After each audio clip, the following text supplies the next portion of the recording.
Hello everyone. In this video, we're going to be taking a look at an article from the International Business Times. It was published on October 16th and written by Preetha Paul. 2018 midterm elections. Hackers trying to steal voter data, DHS says. They are seriously still trying to get this hacked narrative in place for the midterms.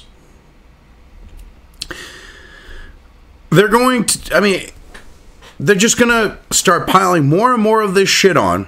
They're going to get it all muddied together and confusing so that when they're talking about the elections, they can go back to that idea of they were hacked.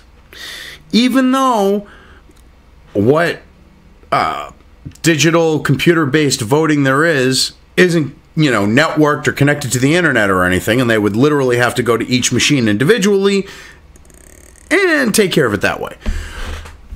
This is just to add on to that idea, because if the Democrats lose, which I'm seeing they're going to lose, at least from my perspective, on both the note of the House and the Senate, they're not going to gain any seats. They're actually going to lose ground. That's how I see it. With that, they're trying to set up this narrative of that their loss is the result of interference, is the result of hacking, is the result of, outside powers, whether they're nations or, hacking groups, whatever.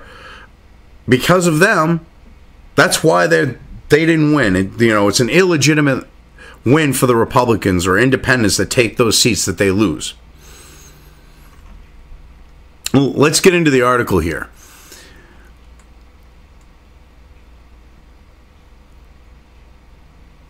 A latest intelligence assessment report by the Department of Homeland Security, DHS, revealed there have been increasing attempts by individuals or entities to hack into the midterm elections of the United States.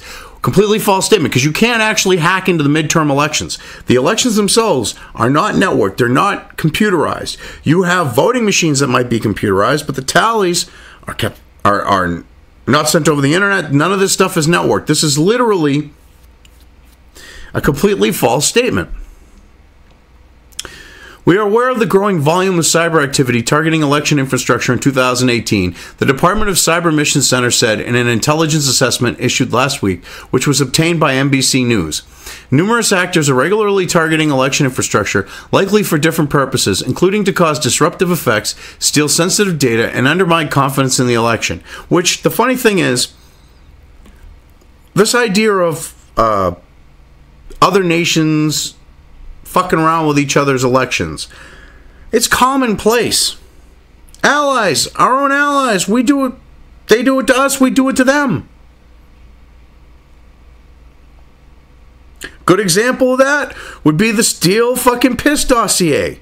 That was created by British intelligence to a large extent, and then passed off, or passed on, I should say.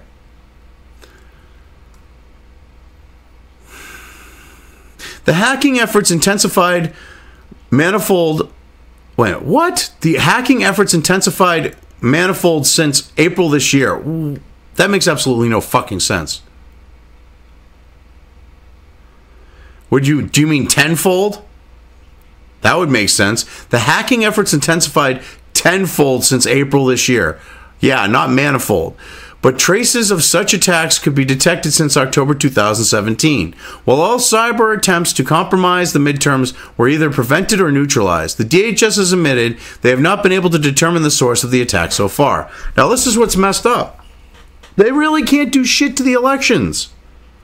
This actually came out with the whole Russia hacked the U.S. elections, and then they had to change their fucking story. And it went, oh, well, they interfered. Yet they want to push this hacking thing so when the Democrats lose again, which they're most likely going to have happen to them, they can push this bullshit narrative of hacking.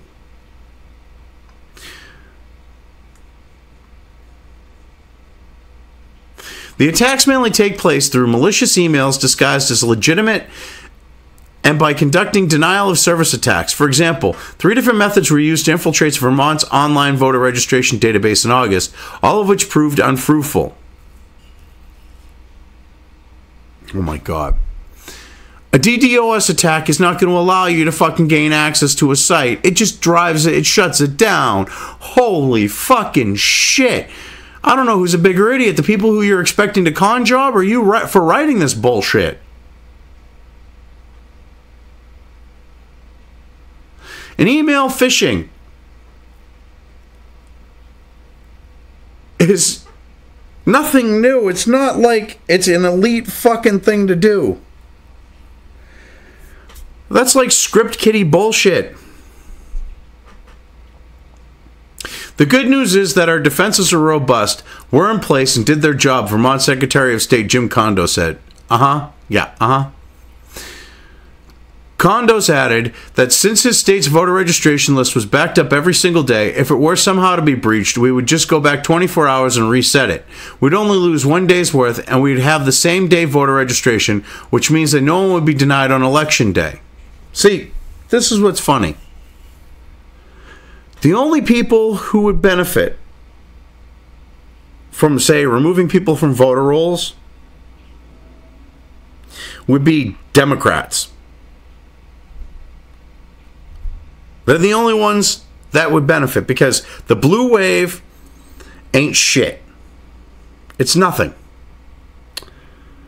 So, the only way that they could use this to their advantage would be to try to stop Republicans from voting or independents from voting. And in Vermont, they couldn't even do that if they were to try that. But in some other state, they might be able to do that. I'm just saying, though, you know, for argumentative sake, that would be one of the ones who would benefit. How would the Russians benefit from removing people from voter rolls? How would the Chinese benefit?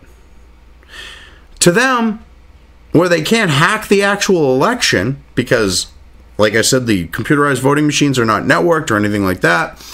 You have paper ballots in some states and, you know, paper Chad. Well, you have paper ballots regardless, but the Chad ones are the Scantron type or whatever. But you have ballots, and you have these digital voting machines that aren't networked, so they can't actually hack. That leaves influence.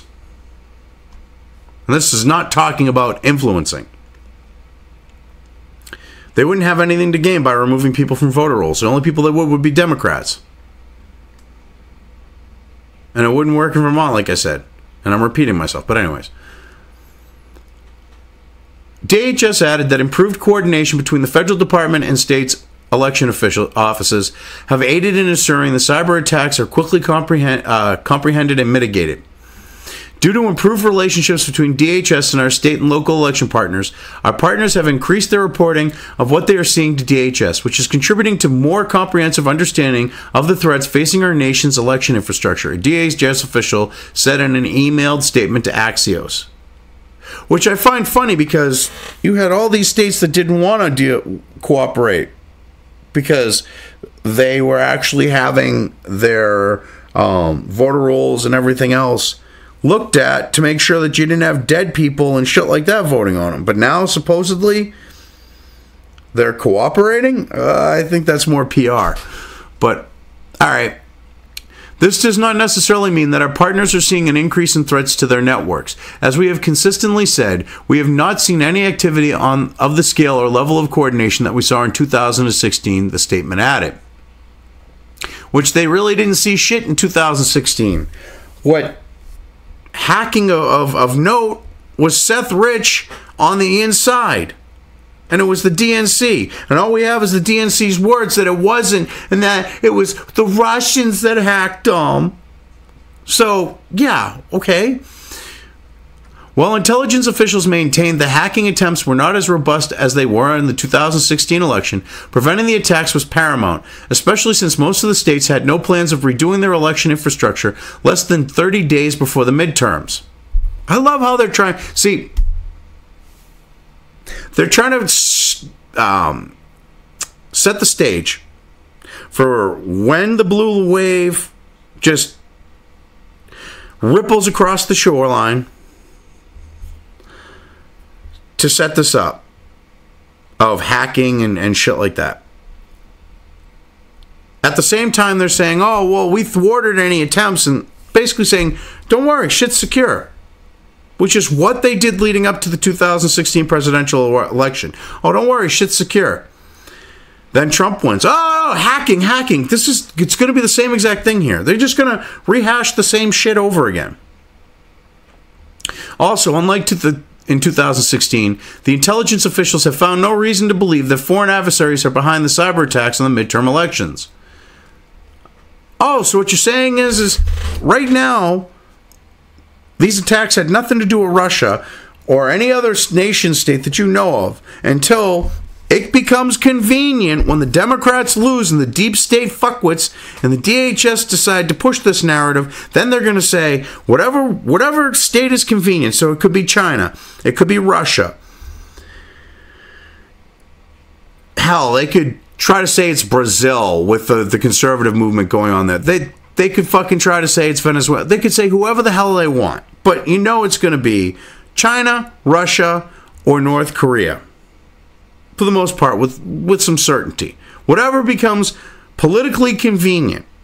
So where things are going good with North Korea, on the note of peace talks and denuclearization and Kim chilling out on being a crazy little fucker, they would probably be one of the higher up, or probably one of the, they would probably be the, out of those three, they would probably be, it would be a flip a coin with these days between them and China. They've played out the Russian thing. The Russian thing looks like a fucking joke at this point, you know. So they need to flip the script and find a new boogeyman.